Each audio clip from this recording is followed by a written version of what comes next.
Oi, pessoal. Boa tarde. Sou o Vinícius Oliveira Ferreira. Gostaria de, em primeiro lugar, agradecer a organização do GTS, agradecer a todos os presentes aqui. É uma alegria para mim poder contribuir com vocês de alguma forma. Bom, eu sou aluno de mestrado lá na Unesp. Eu realizo pesquisa juntamente com o Laboratório Acme, que fica dentro da Unesp.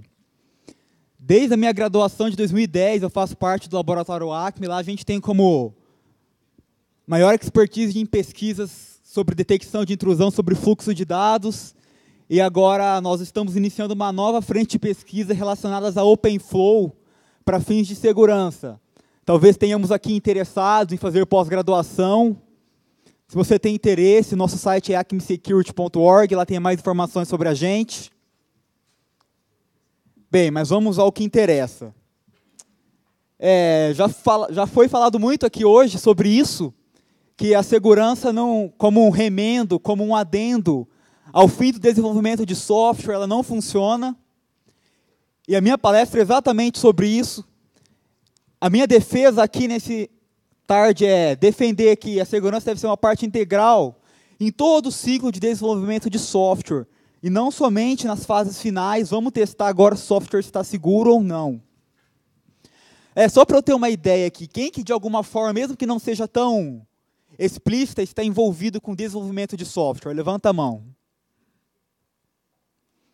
Não são muitos, mas a grande maioria do pessoal aqui, nas suas empresas, nas suas instituições, vocês possuem equipes de desenvolvimento, como a primeira palestra que a gente teve aqui. E cabe a nós, como profissionais de segurança, advogar isso aqui. Como foi falado na primeira palestra, a gente precisa estabelecer essa cultura de segurança para essas equipes de desenvolvimento, porque a gente sabe o enorme gap que existe entre essas duas áreas. Só que como que eu vou advogar alguma coisa se eu não tenho argumentos suficientes para isso? Então, além de ser uma palestra para desenvolvedores, também para profissionais que vocês tenham capacidade de advogar isso onde vocês estiverem. Aqui, uma pequena agenda do que a gente vai abordar. Se a paranoia não foi suficiente, ainda vou ter um pouquinho de paranoia aqui nesse atual cenário da segurança. Por que que a segurança tem que ser a parte integral? Eu também mostrarei algumas técnicas e métodos de segurança nas várias fases de desenvolvimento. E, por fim, algumas conclusões. Bom, coisa rápida, a gente já discutiu aqui Stuxnet, a gente já discutiu o que vem aí com Internet of Things. Esse ano nós fomos presenteados com 3 grandes vulnerabilidades, começar pelo Heartbleed, a Shell Shock e a vulnerabilidade Poodle, que alguns chamam. A coisa está feia. A coisa está feia. Começou talvez com o Stuxnet em 2010, o grande highlight, assim, que de fato a Cyber Warfare começou. Depois vem com o Dual-Kill, Flame, Gauss, o Demask, vulnerabilidades worms totalmente avançados, causando grandes prejuízos. O Stuxnet, alguns especialistas afirmam, não há como ter uma absoluta certeza, mas que ele atrasou de 1 ano e meio a 2 anos o programa nuclear iraniano. O Flame, um malware que se instalava por meio do Windows Update. Como assim? Ou seja, os nossos dias não são os melhores. Talvez para a gente isso seja mais emprego para a gente. Mas isso vocês já sabem, mas eu quero trazer aqui como que isso implica nas nossas vidas. Porque ninguém aqui tem uma usina de enriquecimento de urânio para ser atacado, para ser o alvo principal do Stuxnet. Mas eu quero trazer que isso que vem ocorrendo, isso interfere sim no nosso mundo e nos nossos softwares. Como? Poucos entendem como isso funciona. Mas a principal contribuição que essas ameaças trouxeram e a principal mudança que eu gostaria de trazer foi com relação ao mercado de vulnerabilidades, principalmente o mercado de vulnerabilidades Zero Day. É um mercado que, se você pesquisar, tem crescido muito, de uma forma bem exponencial. E ao que se dá esse crescimento? Principalmente pela criação de um novo mercado, o mercado cinza. Esse novo mercado é muito bem explorado por um artigo na Information Security Magazine, tá a referência para vocês entenderem. O que seria esse mercado? Primeiramente, vamos entender os dois mercados que até então existiam. A gente tinha o white market, que era basicamente os programas de bug bounty oferecidos pelos fornecedores de software. O que é isso? A Google oferece uma certa recompensa se você encontrar alguma vulnerabilidade no programa deles e reportar essa vulnerabilidade para eles. Facebook tem isso. A gente também tem a Zero Day Initiative, que a HP patrocina. Ela consegue novas informações para suas ferramentas de segurança e trabalha juntamente com os vendors para a correção dessas vulnerabilidades. Só que recompensas, no geral, variam de $500 a $5.000. Claro, a gente tem alguns casos excepcionais, de até $50.000 que já foram pagos. Mas a gente está falando da média aqui.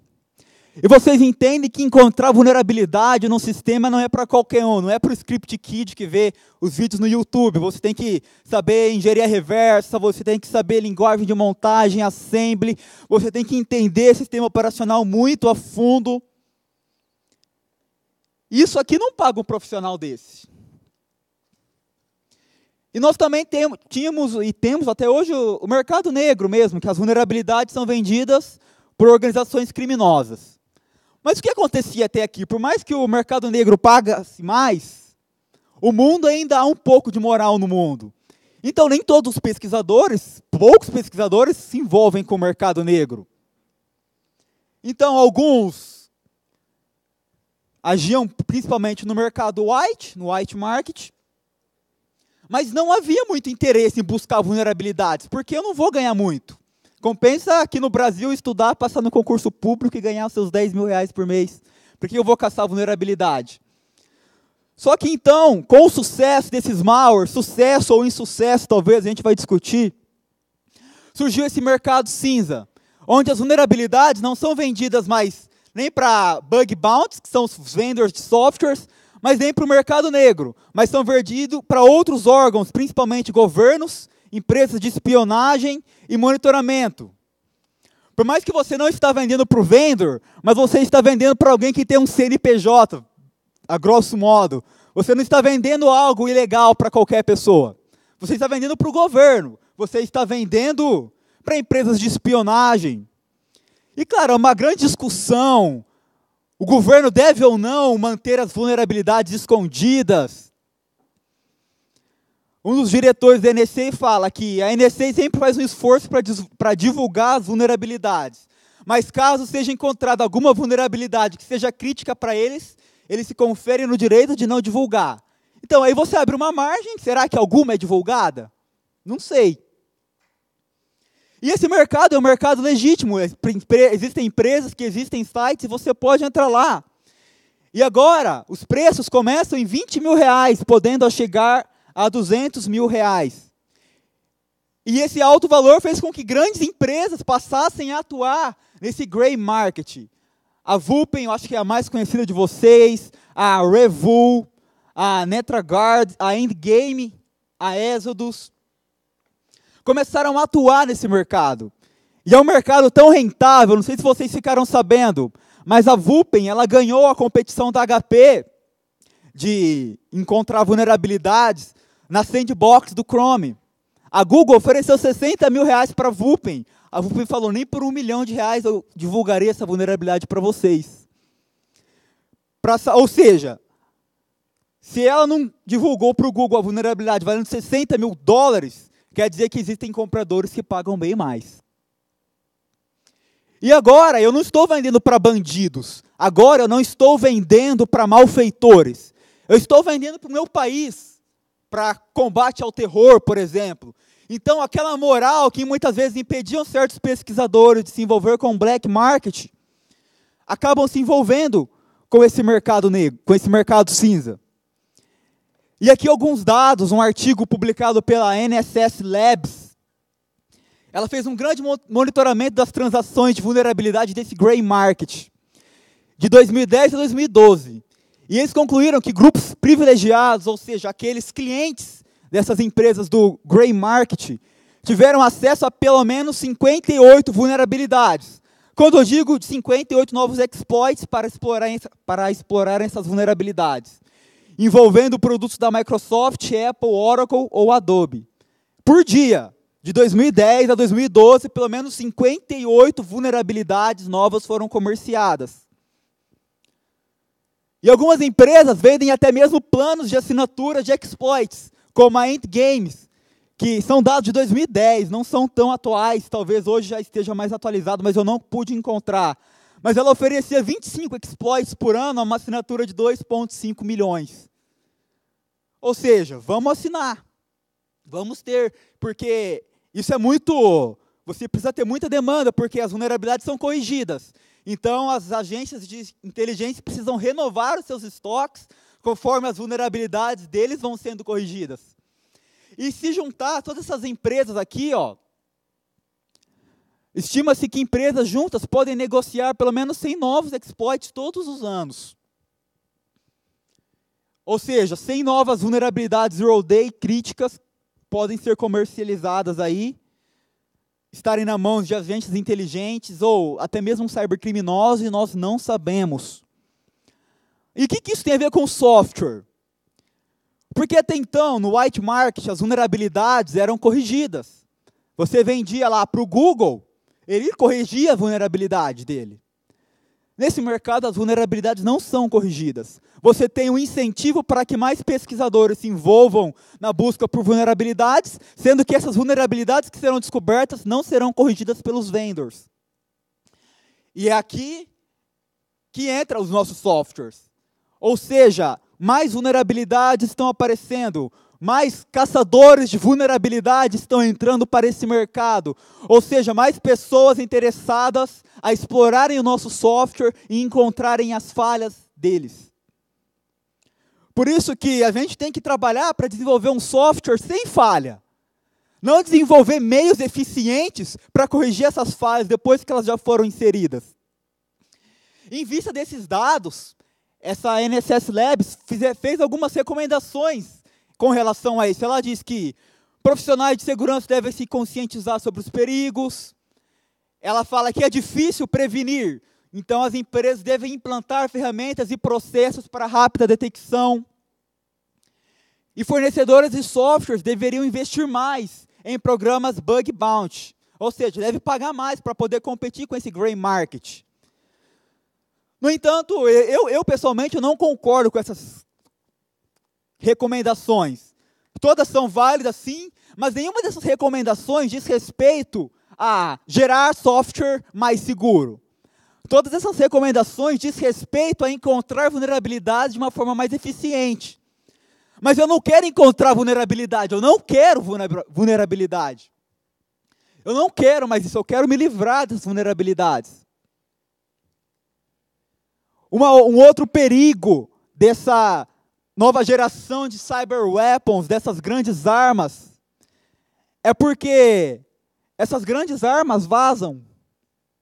O Stuxnet, como foi discutido aqui, ele não foi projetado para cair nas mãos do grande público, de forma alguma. No entanto, caiu e as empresas tiveram acesso a essa arma e puderam fazer engenharia reversa dela. As outras armas que também caíram na mão, Flame, um dos malwares mais avançados ever, caíram nas mãos do grande público, e o grande público pode analisar e obter conhecimento por meio dessas armas, porque equipes altamente sofisticadas as desenvolveram, e agora eu posso aprender as expertises dessas equipes, porque eu posso analisar os produtos deles. Como diz o Rowell da Kaspersky, os cybercriminosos também leem os noticiários. E depois do Stuxnet, até o Stuxnet, o uso de certificado digital em malware, foi a primeira vez, se eu não me engano. Os malwares, desde então, o Stuxnet já não é mais uma novidade, então assim, o uso de certificados falsos. Ou seja, um conceito introduzido com o Stuxnet, aprendido pela comunidade, dentre outros. Existe uma grande discussão sobre isso na internet, você pode pesquisar, você vai achar. Legal. Ou seja, Stuxnet, todas as vulnerabilidades, a gente conclui que isso também nos afeta. Por mais que nós não somos os alvos primários das agências de inteligência, mas isso faz com que outras coisas aconteçam. como o crescimento do mercado de vulnerabilidade Zero Day. Mas por que é um problema? Eu gostaria de discutir com alguns argumentos, talvez vocês concordem ou não. Isso aqui são os truísmos de segurança que a gente conhece. Foi discutido aqui que a boa segurança é simples, é o KISS, não existe segurança absoluta. Dentre esses vários truísmos, está aqui, ó. A segurança deve ser uma parte integral do desenho original. Mas por que isso é um truísmo e isso é um fato da segurança? Porque deixar a segurança para ser tratada ao fim, como um remédio, como foi citado na última palestra aqui, é tratar esse problema de uma forma reativa e não de uma forma preventiva. E no Brasil a gente sabe muito bem os problemas de tratar a reação e não a causa. Todo começo do ano, em janeiro, infelizmente, os noticiários noticiam mortes por causa de desabamentos de terra no Rio de Janeiro. Todo janeiro você vai ver essa notícia. Em janeiro você vai ver essa notícia. Aí eles gastam milhões para a recuperação das áreas, e no outro ano acontece de novo. Sempre tratando a causa, sempre reagindo e não tratando a causa.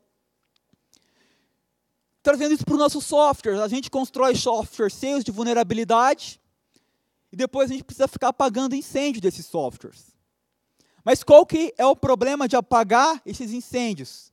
Eles são difíceis de se apagar. Todo mundo aqui ouviu falar do Shell Shock, em setembro. Shell Shock foi uma vulnerabilidade envolvendo o Bash. E o Bash, todo o sistema Unix-based se utiliza dele.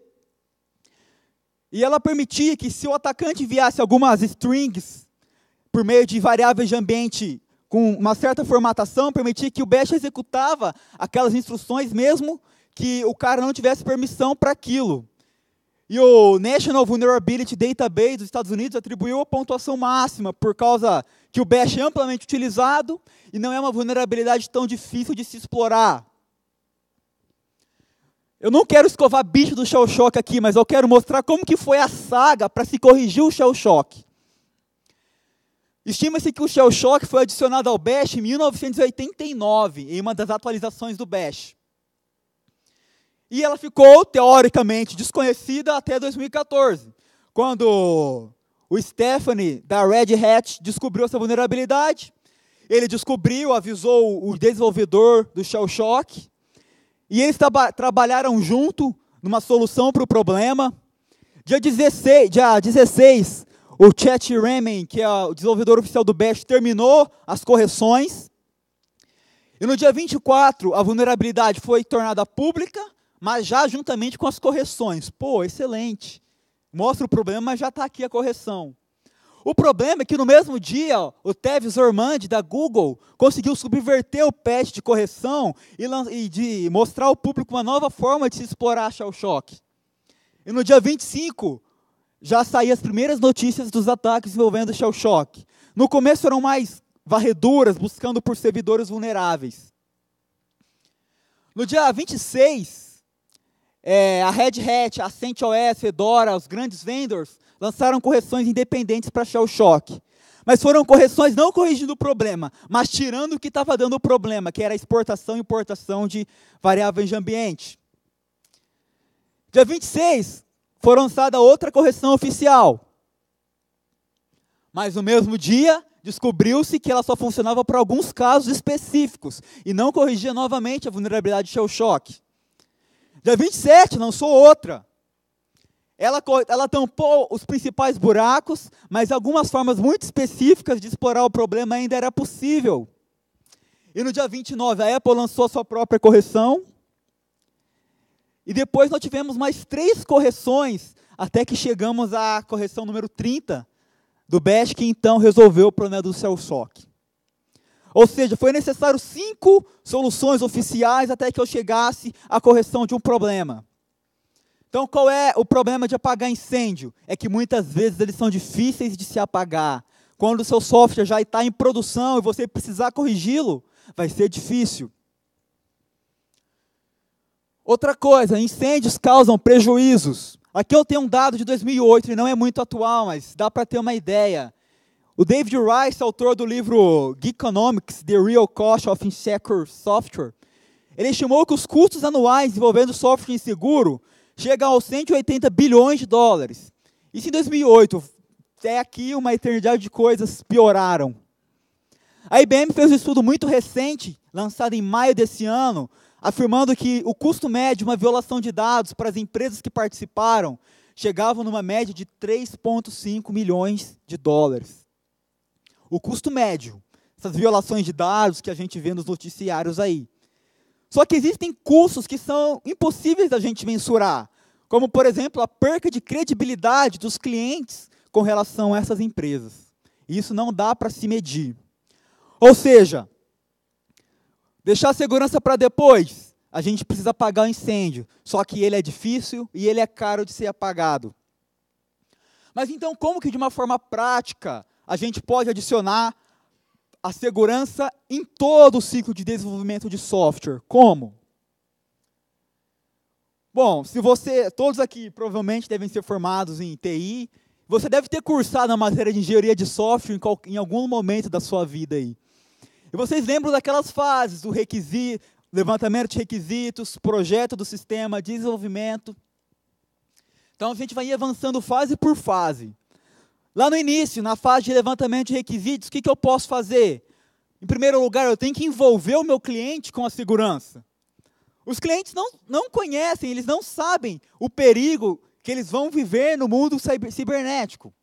Eles investem em segurança para suas lojas físicas, mas eles não imaginam que quando eles vão implantar um sistema no seu comércio, ele está entrando em um novo mundo, que esse mundo também é perigoso. E a gente sabe que um software é reflexo dos requisitos dele. Se o seu cliente não sabe e não entende sobre segurança, ele não vai te passar requisitos de segurança. E como você vai poder desenvolver um software seguro sem esses requisitos? Você precisa sentar com o seu cliente e perguntar o que é mais sensível para você, qual informação é mais valiosa para você. Você pode usar questionários para isso, checklists. E tem que fugir do jargão técnico, porque eles não entendem. Outra coisa, você precisa identificar os requisitos e as obrigações legais do seu software. Seja no Brasil, seja na região que você estiver. No nosso caso, o Marco Civil da Internet estabelece várias questões com relação à privacidade, armazenamento de logs. Procure se inteirar com a legislação local onde o seu software será implantado, para que então você consiga colher requisitos que vão refletir no fim do seu software.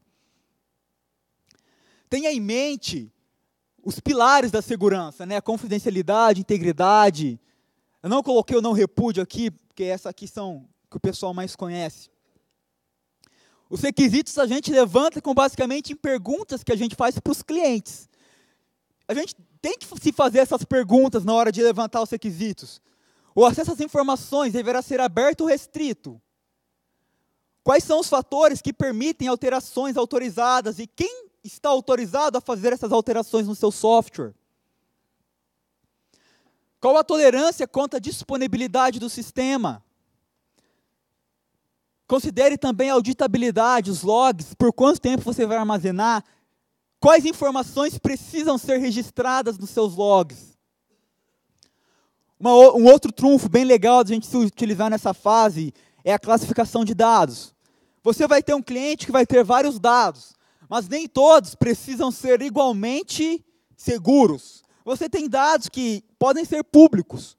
Em contrapartida, você tem dados que precisam ser protegidos a qualquer custo.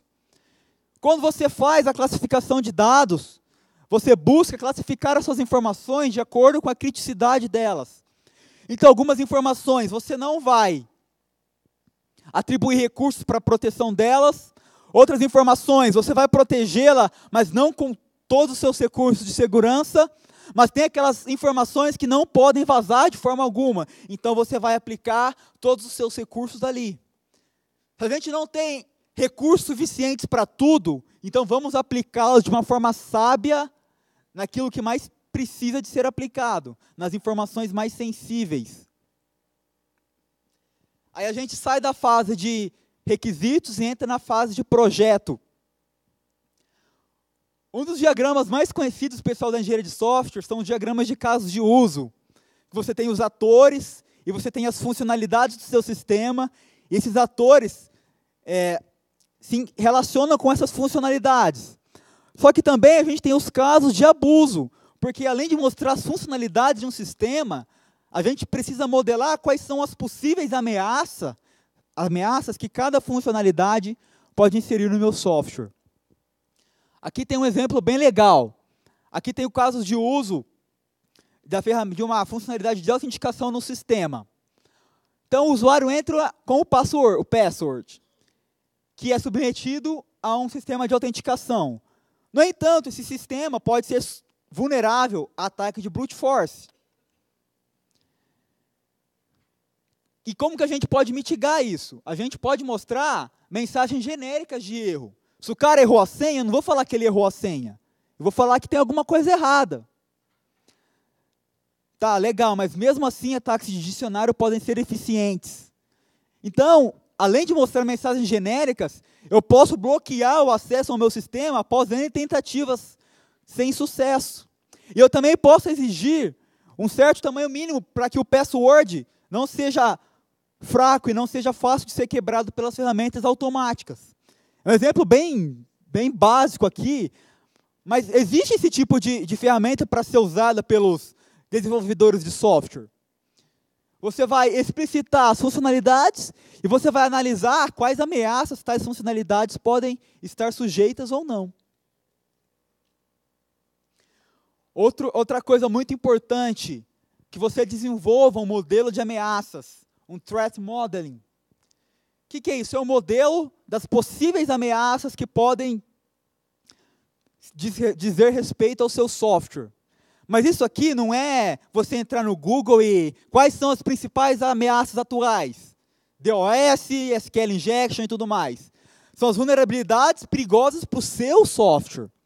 Talvez DDoS não seja um problema para você, mas outra coisa seja. Você precisa descobrir quais são as vulnerabilidades perigosas para o seu sistema. Essa imagem aqui nos ajuda bem a entender isso. Quais recursos você quer proteger? Quais ameaças você tem medo que aconteça? Quais vulnerabilidades podem permitir que essas ameaças tenham sucesso? Como que eu posso mitigar tudo isso? Aí você precisa fazer uma ponderação entre o impacto que essas ameaças podem causar ao seu sistema, mas também a probabilidade delas ocorrerem. Talvez seu sistema nunca vai ser, o Stuxnet nunca vai ser um problema para a sua aplicação, porque não existe probabilidade de que você seja um target dele. Mas talvez ameaças mais simples, você tenha um alto risco de ser submetido. Então você precisa priorizar de acordo com o impacto que uma certa ameaça pode causar e de acordo também com a probabilidade de que essa ameaça pode oferecer e pode ocorrer de fato no seu sistema. Passamos da parte de projeto, chegamos na parte de desenvolvimento em si, a parte de escrever código.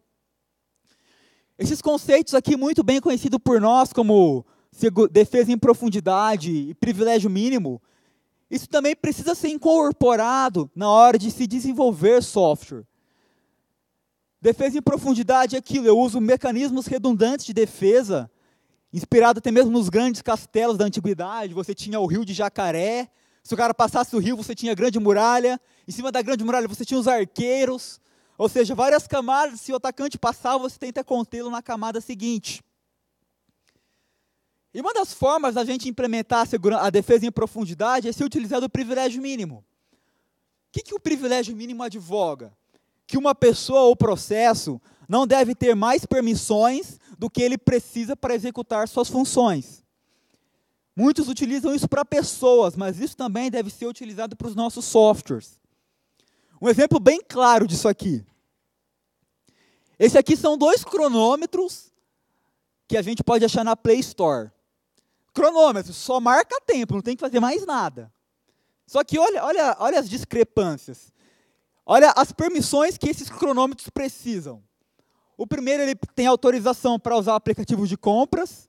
Tá, realmente, o cara quer vender o aplicativo dele. Mas ele também tem permissão para acessar os dados do perfil da conta daquele usuário na Google. E o cronômetro também tem permissão para acessar de forma irrestrita o cartão de memória do celular. para quê? O cronômetro só precisa marcar o tempo. Talvez vocês sabem o porquê, podem me falar depois. Em compensação, a gente tem outro cronômetro que faz a mesma coisa, marca o tempo, e está escrito aqui, ó, este app não requer permissões especiais para ser executado. Qual você acha que seguiu melhores modos de segurança?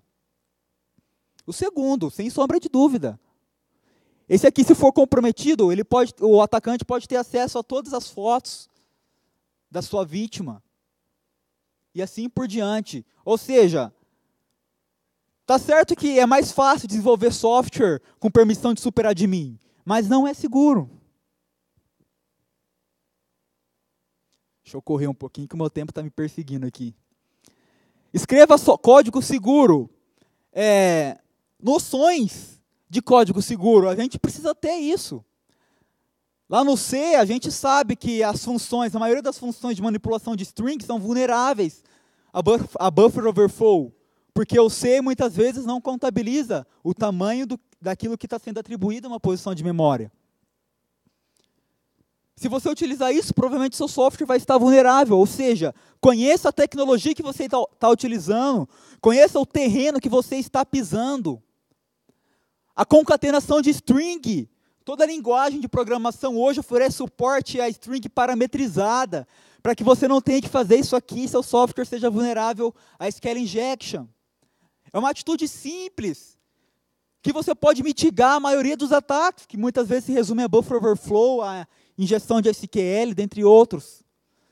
Tem um código seguro, escreva código seguro. Realize uma instalação segura do seu software.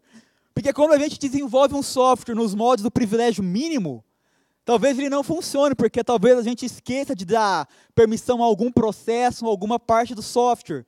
E a hora que ele vai executar, ele dá pau. E qual é a solução? chmod 777 no seu aplicativo e faça ele executar. Porque é mais fácil. Mas não. Analise o problema. Não sai dando permissão para tudo. Dê permissão para aquilo que precisa de permissão. Outra forma talvez seja afrouxar as políticas de segurança do ambiente de produção, para que ele possa executar o seu software. Mas um software nunca pode inserir novas vulnerabilidades no ambiente de produção dele. Então, os softwares de prateleira, quem não vende software por encomenda, tem que tomar muito mais cuidado, porque ele vai ser vendido para muitos lugares, e ele não poderá adicionar novas vulnerabilidades nesses lugares.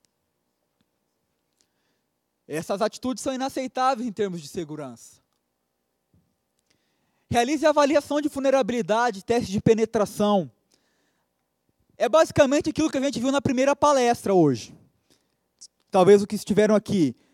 Você pega o software pronto, então submete a processos para avaliar quais as possíveis vulnerabilidades que foram adicionadas durante a fase de desenvolvimento. Por isso que eu perguntei até se era a única atitude tomada. Porque antes disso, tem várias outras coisas que a gente também precisa fazer. Mas esse bendito gap que existe entre as equipes de segurança e desenvolvimento torna que isso seja difícil de ser feito.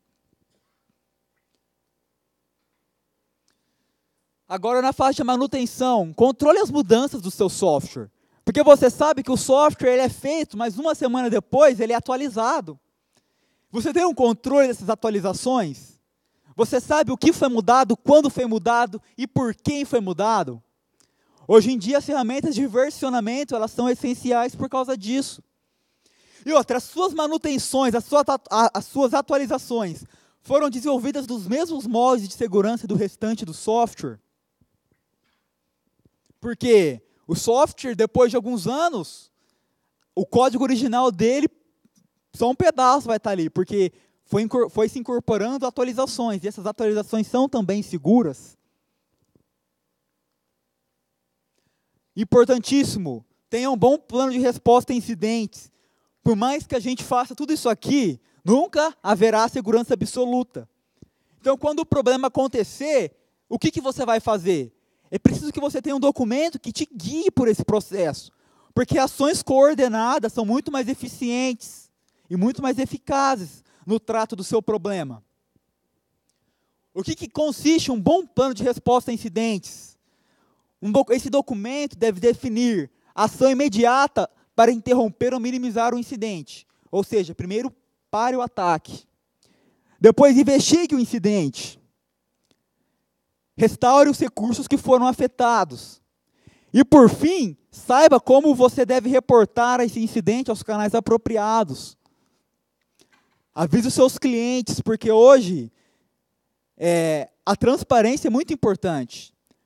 Todo mundo sabe que o problema acontece, mas a forma como você lida com o seu problema é que vai fazer com que o seu cliente feche ou não o negócio com você. Se você entrar no Reclame Aqui, toda empresa tem reclamações, mas existem empresas que buscam resolver os seus problemas. E essas possuem um bom status no Reclame Aqui. Não é o número de problemas, mas a forma como você os resolve que muitas vezes é importante. Saiba registrar e gerenciar os logs do seu sistema. Saiba o que é essencial armazenar e o que não é essencial armazenar. Quais logs precisam ser protegidos, quais não precisam ser tão protegidos assim. Saiba priorizar aplicações dos seus recursos. E por fim, continue sempre monitorando, avaliando e testando o seu software. Algumas conclusões. As ameaças estão evoluindo. As APTs estão aí, cada vez mostrando que os atacantes estão dispostos a tudo. Os nossos softwares vão acompanhar essa evolução? Ou a gente vai tratar tudo de uma forma reativa e continuar apagando incêndio? E apagar incêndio é um saco, porque você não produz coisas novas. Ninguém gosta de apagar incêndio. Só que assim, por mais que vocês são de segurança, nós somos de segurança, isso é muito difícil de se aplicar, toda essa teoria passada aqui. Porque até eu e o professor Adriano estávamos discutindo na Unesp a semana passada, os cursos de TI não abordam segurança. Como você pode fazer com que uma pessoa desenvolva código seguro se ela não sabe o que é código seguro? E é muito interessante porque eu me formei em ciência da computação, eu vi sistemas operacionais, eu aprendi todos os algoritmos possíveis de gerenciamento de memória, uma loucura aquele negócio de gerenciamento de página. E nunca me falaram sobre um buffer overflow numa matéria de sistemas operacionais. Poxa, por que não? Se alguém puder me responder, você pode ensinar vários conceitos explicando os problemas relacionados ao buffer overflow. Por que eu nunca aprendi isso? Só aprendi isso quando eu entrei no laboratório Acme. A engenharia de software ela não aborda a segurança. Os dois principais livros de engenharia de software, o Pressman e o Somerville, eles nunca abordaram segurança de uma forma explícita. Somente o último livro, acho que do Somerville, se eu não me engano, traz uma parte voltada a software seguro. Só que esses livros são desde a década de 90, e só agora estão começando a sair os primeiros livros. E aquela coisa, né? Segurança é o contrário da usabilidade. Novas funcionalidades sempre terão mais valor. E a segurança, em contrapartida, não é vista de uma forma explícita. Então as empresas preferem contratar 10 novos especialistas para adicionarem 10 novas features no seu programa, que para a gente nada mais são que um bug disfarçado, do que contratar 10 pessoas para corrigir os problemas de segurança dos seus sistemas. Não sei, talvez seja um pouco apelativa essa mensagem, mas Einstein não saberia quais seriam as armas utilizadas na Terceira Guerra Mundial. Talvez nós saibamos quais são elas e talvez envolvam nossos softwares. Eu não queria ser responsável por isso. Talvez seja apelação demais, não sei. Fica para vocês isso daí. Algumas referências, os slides estão disponíveis para vocês verem que eu falei a verdade para vocês. Bom, falta um minuto aí. Muito bem. Então, mais uma pessoa assustando todo mundo. Está se tornando meio lugar comum aqui assustar os outros. Muito bem. Alguém gostaria de fazer uma observação? Os 2 microfones no centro. Por favor, nome e a instituição para a transmissão. Tudo bom? Eu sou o Fabrício, eu trabalho na Axur. Eu acho que tu levantaste um tema muito importante, que o que a gente vê é que os investimentos em usabilidade são muito maiores do que os investimentos em segurança. A internet, quando surgiu, ela não surgiu com o propósito de hoje e se viu, acho que, uma um apelo econômico muito grande na parte da usabilidade, se investiu ali e foi se deixando a segurança de lado.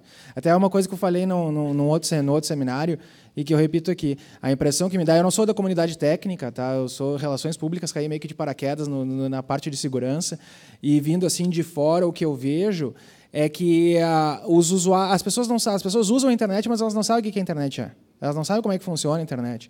Então, as pessoas não sabem que elas não sabem. Então, acaba sendo essa reação em cadeia, que elas não sabendo, elas não vão se preocupar com segurança, e se ninguém se preocupa com segurança, por que os caras que vão desenvolver as coisas vão se preocupar com segurança, se todos os problemas que se tem hoje estão restritos à comunidade técnica, o pessoal discute, mas o usuário final não está nem sabendo o que está acontecendo. Então, é mais a questão de, será que não seria o momento de a gente começar a levantar o tapete, espalhar toda a sujeira que está embaixo e mostrar para as pessoas que esses problemas existem, que são reais, estão acontecendo o tempo inteiro, para que, de repente, os consumidores comecem a se questionar e, na hora de comprar alguma coisa, vão verificar se a coisa é segura ou não. Fica aí, levanta a bola e chuta quem quiser. Temos que espalhar e divulgar. Acho que, rapidinho, o maior exemplo de tudo isso é o WordPress, né? O WordPress é lindo, você faz um site super bonito nele em pouco tempo, mas toda semana sai uma security update lá para o WordPress. Então, é um bom exemplo aí, eu acho, dessa usabilidade versus segurança. Bem, mais algum comentário?